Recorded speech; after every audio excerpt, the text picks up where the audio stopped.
Hello everyone, Chris Welch with Julian Reese, and we are happy to bring you week 2 of the High Plains Huddle, brought to you by Plains Dairy. And they've gave us a few things to put out today, even some milk, but unfortunately some of the product didn't make it to showtime. We did take care of that today, a few of us did at least. So, but welcome to week 2. Also want to give a big shout out to L4 Media, our partners out of Dallas-Fort Worth area, all that they do to promote this show as well. And then Warrior Garden Studios. Really appreciate them doing all of this fancy work, Julian, giving us a place to record it, and then giving us all the fancy graphics as well. So, well, let's jump in. Man, I tell you, what a great week 2, Julian. And it started with a bang with Amarillo High on the road at San Angelo. Jet Lopez is leading the way right now in the Panhandle with his quarterback play. Another game over 300 yards, another game with at least 3 touchdowns. First time I think they said they've had a quarterback go 2. Yeah, I mean, you got to think about it. Amarillo High has been such a heavy run team for years, and I believe about 5-6 years ago they kind of switched to more of a passing team and spreading out a little bit. I mean, Austin Sluter, 145 yards with 2 touchdowns. So he's starting to put his mark on this area about who he is as a receiver, and they're trying to find their identity there on their offense. So they're doing a really good job. So they come out 2-0 and with a big win, and Jet showing his arm strength in that game. Yeah, definitely kind of coming up as one of those premier athletes up here in the Texas Panhandle. Tascosa, a little bit of a shock. We were talking pre-show a little about this. We didn't think Tascosa would roll that big over Wichita Falls Legacy, but boy, they did 53-3. I think you were there. They from start to finish, Tascosa had their way with Legacy, and it was a shock to see because you just didn't never know which way they're going to go with their offense, and then Legacy trying to bounce back from the season that they had last year, trying to still figure out the players and the dynamic of who they are with the separation of their team. So, but it was a super shock. Colton did a great job leading the team. I believe he left the fourth quarter, a little bit in the fourth quarter, didn't have to play again. And they got some younger guys in there, got to see some good things from their younger guys coming in from their JV and some other people that want to play. Tristan, he had a great game. 4 times he found the end zone, and defense just did a great job. They didn't have an answer for Crush. They were double teaming, holding. Those weren't getting called, but I mean, he was just having his way with their offensive line. So it was good to see for this area to put on for Wichita. That's good. Well, let's jump over to Palo Duro. We talked about that game last week a little bit, and Caprock actually had PD at their homecoming, correct? PD played them for their homecoming game. It was a shocker to see early in the season, but PD's homecoming is this weekend. So what is it about if somebody picks you for their homecoming? What are they saying to you, right? Well, we have an easy win. Traditionally, coming from playing, it's like we pick a team that we think we're going to beat or have a chance of beating for our homecoming so we can go celebrate. So it was a good game. Caprock still trying to find some things. They had a lot of graduates, so they're still trying to fine-tune some things. Palo Duro played real well. They still have some things they want to correct and fix. Deuce had a pretty good game. Came out first possession on defense. He got an interception for a touchdown, pick six, 45 yards. And he did well in his passing game, 282 yards, 3 touchdowns, rushing touchdown, 52 yards rushing. So he had a decent game. So he had 5 total touchdowns. Yeah, 5 total touchdowns. Proud dad moment. Proud dad moment, and it was good to see him do that and just have felt a little relief for himself. And then obviously Darian, both way Darian, that's what they call him. He had another great game, punt return for I believe 80 yards. Oh wow! Did some really good things on offense as well. So they're trying to fine tune some things. So hopefully they can get it all going once they play against Kane this week. Well, you've got a little insight, obviously, into PD with your son there, and then your brother-in-law coaching there as well, and just some history there. But I think what they're doing there is different than what's been done in the past. They're trying to build that program, right? From that all the way down into that junior high, if not even younger area up. I think you're starting to see a little bit of that now come. Because how long's this is be his 5th year. Okay. This would be so now it takes 4 about or 5 years. Yeah. He came in 21, so okay. Yeah, it takes a little moment. He's trying to build all that. He's getting the right coaches in there, trying to find a mix of players, personnel, doing some different things. So, and it's starting to formulate for him, and we're just going to see the fruits of that labor soon, hopefully. Yeah, so it's really neat when you can get a program that starts to build that way, right? And I remember way back, I'm not going to give dates because it'll date how old I actually am, but way back, I grew up in East Texas, and Marshall kind of went through the same thing when we got Dennis Parker there as our head coach. It took about 4 years, but boy, year 5 and year 6 were big years during that time. So it just takes that long. Well, let's talk a little bit about Dumas. Jump on down to that 4A ranks. Man, Dumas in the last 2 weeks have scored 102 points, and they've only allowed 6. They're on fire. They're one of those hot teams right now, and Colton is really lighting it up over there. Colton is leading the way. Colton has shown why he's a premier quarterback in this area. His junior year has been a starter since he was a freshman, and it's starting to really show now. He's more comfortable. He doesn't get out of the pocket so quickly like he used to. He sits in the pocket. He trusts his line. He trusts his receivers, and he's putting the ball where it needs to be, as well as using his feet when he has to. So it's actually really good to see them playing the way they're playing, and we just hope that they continue to move on. But not only that, the defense is really sparking the offense. The defense is getting the ball back in the offensive hand, and they're doing what they're supposed to with it. So it's good to see them do that. So now, but this week's competition is going to be a little bit different. So it's going to be a little bit different going up against Canadians. So it's going to be a sight to see, and I'm rooting for Dumas. Okay, all right. Well, that'll be that's a very interesting matchup because that's a small 3A. And a 4A D2? D2? Yeah, school. So, yeah, that becomes interesting. Let's talk a little bit about Canyon. Canyon went on the road to Andrews and had to make a little bit of a comeback to get that win. 22-16, they come out of there with that win, though. So, great win by Canyon to come back with that. Baylor Schilling had 195 yards receiving in that game, so great receiving day for him. That's big because Canyon, I mean, it hasn't been a while before you had big receiving yards from Canyon. They're still trying to figure out their quarterback situation and leader of their team. So once they get that figured out, hopefully not this week, but they can worry about it later. But then they'll be on the run like Canyon normally is. The Eagles are always in the hunt doing something within that Canyon ISD. So it's going to be fun to watch this game. They came back last year down 11 points and ended up beating Palo Duro last year. So Palo Duro has a little revenge coming. Yeah.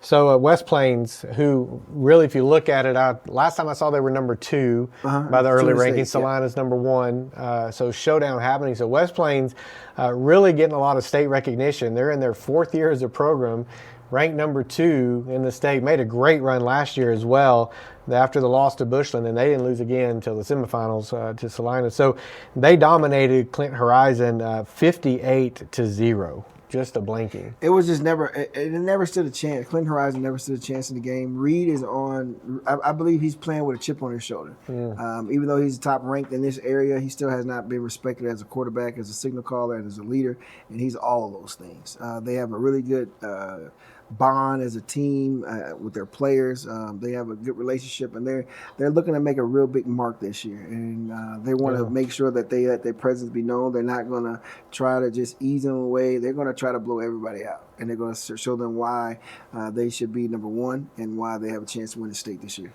Yeah. We'll talk about the Bushland matchup soon. I'm worried about that one as it comes through, but. Well, let's kick on down to 3A. So really, it was the game of the week in the state of Texas. Dave Campbell's had this as the game of the week. I think it almost is every year these two teams meet. But Canadian and Bushland, you got Bushland's been a powerhouse in that 3A Division I. Canadian, we all know, has been the powerhouse in D2 for quite a while now. So we went into this game, broadcast partner Mark and I, our pregame said this would be a very defensive battle. And if you know anything about that Bushland Canadian matchup, it's rarely a defensive battle. It's all an offensive showcase, right? Boom, it's just back and forth. 40, 50 points is not unusual for those two teams to score. However, we both felt and almost got proved wrong, but we thought the winner would not score over 28 points. And that ended up being the case. Canadian wins 24-14, but we were a little worried because it both started with, I think, 2 or 3 plays, Canadian scores, and then Bushland scores, and it's 7-7, and we're like, oh, well, maybe we were wrong. And then the defenses kind of took over. But great, I'll say this, Canadian came in with a really good game plan. We talked a little bit about Jackson Lawler, really one of the biggest recruits from a defensive perspective. In the area. Yeah, in the area. And they did a really good job of keeping him at bay, and they did that just through a quick offense. If you get back there, you know this. A quarterback, he's going to start getting antsy after 3 or 4 seconds, and there's a reason for that. When you've got Jackson coming in, somebody of that size, 2 to 3 seconds, and he's going to be on you pretty quick, no matter how many people you put on him. And that's what they did. They really kept quick pace going pretty early. That caused a defensive front change. And when that changed, now it opened up Canadians' offense. So hats off to Canadian. I thought they played really, really well. Canadian is just a consistent team. I still remember when they came out, when Coach Carter was at WT, and they talked about schematics and what they do. And this is a team that truly sticks to what they're good at, and they stick to their formula and their process, and they don't change from it. They can be down, but they're going to stick to what they worked on all week in practice. And that's a big, big thing when it comes to football, that you stick to what you know. And don't try to change it because you're up or down, but just stick to it. And at one point, it's going to blow for them. And it looks like that will happen this weekend with against Bushland. Yeah. Other key matchups around the area from some of our smaller schools. Man, Panhandle is rolling right now. I think that the Panthers are just they've hit a pretty good stride. They hit a stride. They're doing really good. They got some pretty good receivers out there, and you got a quarterback where he's throwing 364 yards, 5 touchdowns. Army commit. Not only is he an Army commit with his arm, but his legs, what he can do in buying time with the ball, and that puts pressure on the defense. Who, okay, do we come up? Do we stay back? And so he's a phenomenal quarterback in this area, and he's going to be great. Hopefully, Army sees that his arm is really well, and they'll put the ball in the air a little bit too for him when he gets there. Army throw the ball? What's that all about? I don't know. We'll see. They've scored 132 points and given up 19 so far in 2 games. Two games, 132 points. Pretty crazy. A couple of 6-man games I wanted to point out, only because I actually went to one Thursday night. I went and saw Will Dorado take on the Panhandle Christian Homeschools Association. They won that, or the Will Dorado fell short in that one, 73-27. Pretty impressed with that homeschool team. A very disciplined team, pretty good sized kids. But then let's flip over to Boys Ranch. Man. Boys Ranch has moved on to the 6A, and they're doing well. They have a lot of skill players. Corday Jackson, one of the running backs, switched to a little bit of receiver, plays defense. He's doing a great job there.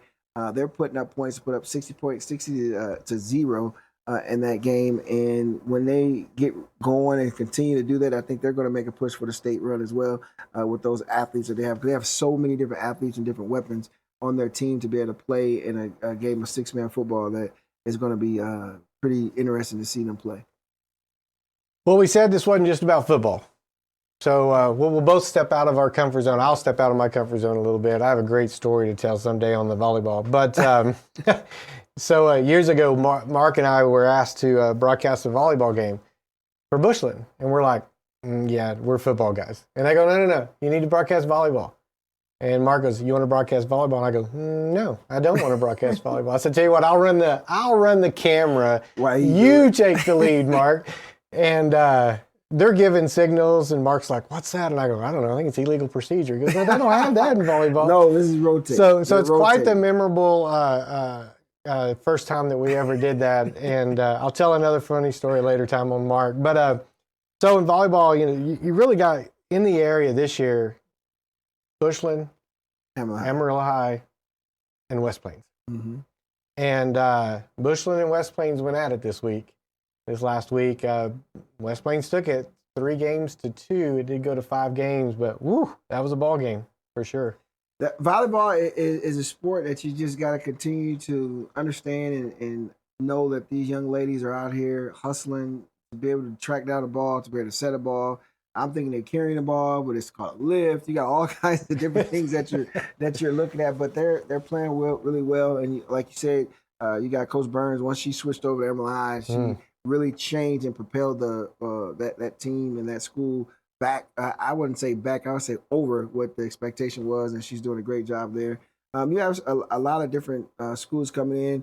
Amarillo High did sweep Plainview behind Harper Vaughn's 13 kills. Bennett Reed crossing, she had 1,000 career assists, and those assists are important. Wow. Just like in soccer or hockey, the assist leaders are super important when it comes to volleyball, setting people up, knowing where to put the ball. So the libero is very, very important. But you have schools like Palo Duro trying to make a new change. They've lost a lot of sets, but it hasn't been like in the past where it's just sweeps really quick.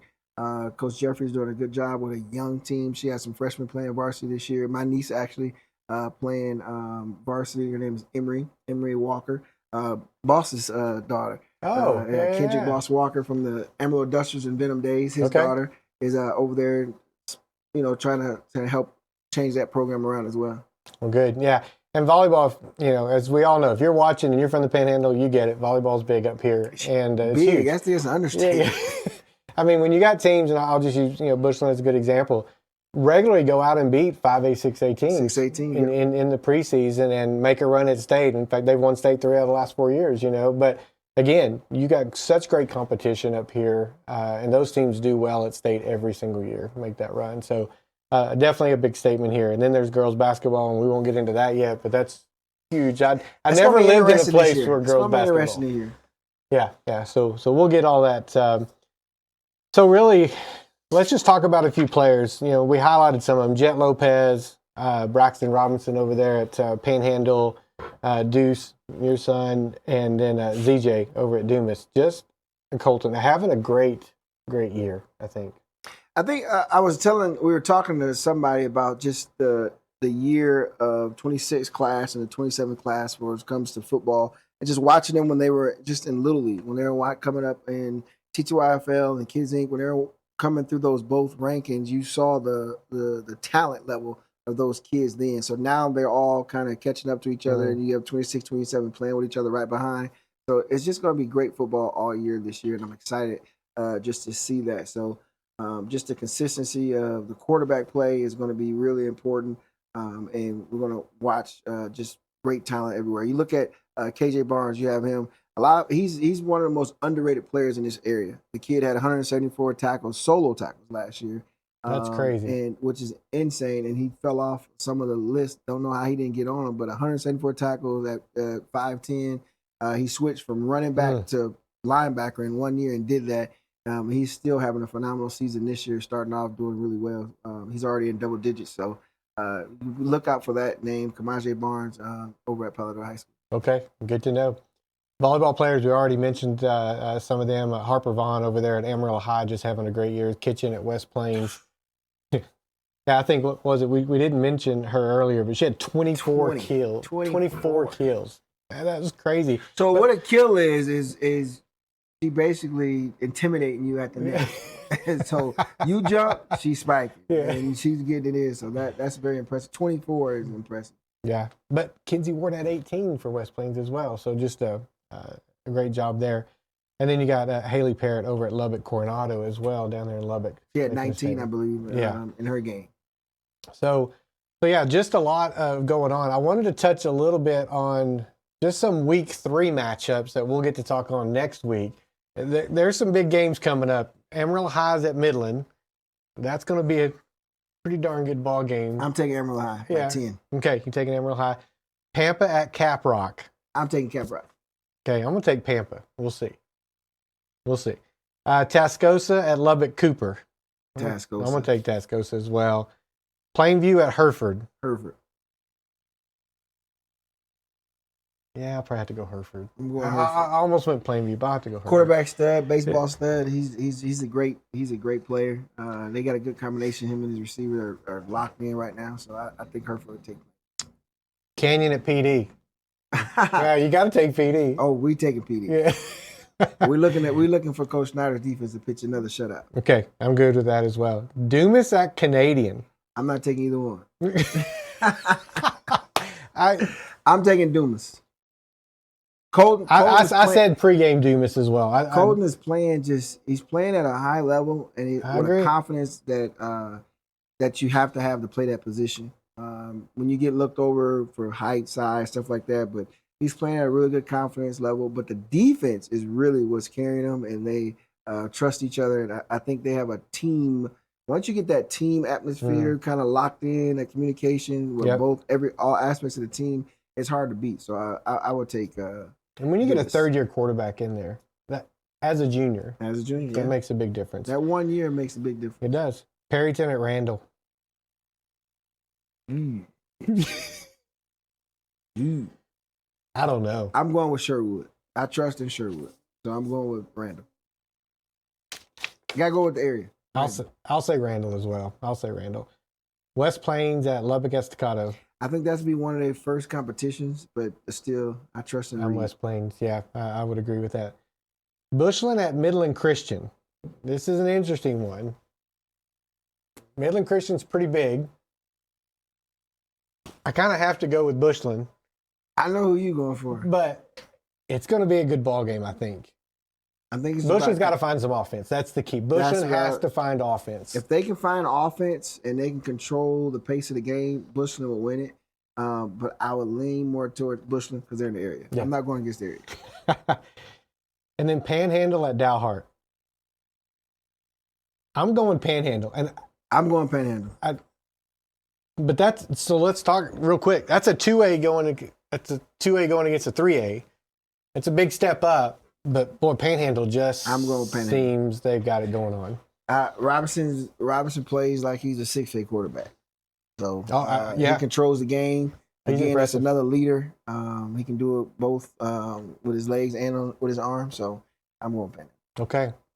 Well, let's hit a couple of college from yesterday. USF beating Florida. Absolutely. What was that? So you know who their kicker is, right? It's Grammatica. Remember him? It's his son. Okay, I didn't put that together, but yeah. Yeah. So they did. They stunned that with Nico's deal. Mississippi State. Brandon had a catch for a touchdown. He did good. Yeah, meet them. How about Baylor upsetting SMU? I don't think that was an upset. You got to think about who Sawyer Vest is. Sawyer played at Coronado. Then he went to Mississippi State to play football and baseball but he left to go to Baylor. And Sawyer's he's a phenomenal quarterback. I watched him. As far as rankings go, it was an upset. Yeah. How about Oklahoma beating Michigan? I was surprised. I'm not going to tell the story. I had Michigan beating them. Big Ten. Ohio State. He went 16 for 16 for 290 yards and 4 touchdowns. There's only one other quarterback that excuse me, I ever see do that. Tony Romo. Really? Oh yeah. Tony Romo went 16 for 16 against us. Oh. and it was a beauty to watch. So Ohio State, they're a force to be reckoned with. Yeah, I think so too. Carson Beck almost went perfect. 22 of 24 for 267 yards and 2 touchdowns. Well, when you've been in college for 20 years, I mean, what else? They know Beck knows every defense there is. He's been in college for forever.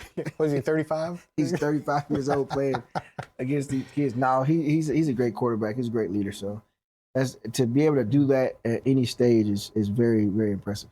And then Arch had a little bit of a bounce back. He had a little bit easier game this week, but he kind of settled in, I think, a little bit. He needed this game last week. They have to get before off he went. I know he's young. Not only that, your name does carry a lot of weight. He didn't bring it upon himself. Nope. But my biggest thing is they got to give Arch and Shador the same treatment. You got to give Arch the Shador treatment, and he has to understand that he's going to play well. It's Texas. Everybody's looking at Texas. They want him to do bad more than they want him to do good. I don't know what society is. Want to see a kid do bad instead of good. It's insane that grown men want to see young men do bad. So I think it's a complex. Well, we'll go down and we'll record our picks for week 3. And we'll put a little tally marker and see who got what right. And we'll just have a little friendly competition because, hey, it's football. It's football. We got to have some competition. Well, hey, thanks everybody for joining us this week for week 2 of the High Plains Huddle, brought to you by Plains Dairy. Maybe we'll try to get some chocolate milk not drank last time. We got to get some strawberry in here. I didn't see any strawberry. I would have got it. Don't they do blueberry as well? Isn't there blueberry? Blueberry milk? Yeah, that's what I heard. We're going to have to try some of that with some Oreos next week. So, Plains guys, if you really got blueberry coming, we'd like to get some of that. We need some strawberry. I didn't see any strawberry where I stopped, so you'll have to hook us up. But thanks to Plains Dairy for supporting the broadcast. Also, L4 Media, thank you guys for kind of giving us the idea to do this, but also getting this out there as well. And then Warriors Garden Studios for just behind the scenes. We could turn the camera and show you those guys over there, but they would be mad and say, no, we have a face for radio. But gotta give them a hard time. So anyway, thanks for all that they do behind the scenes, putting this all together. So for Julian Reese, this is Chris Welch, and we will see you next week.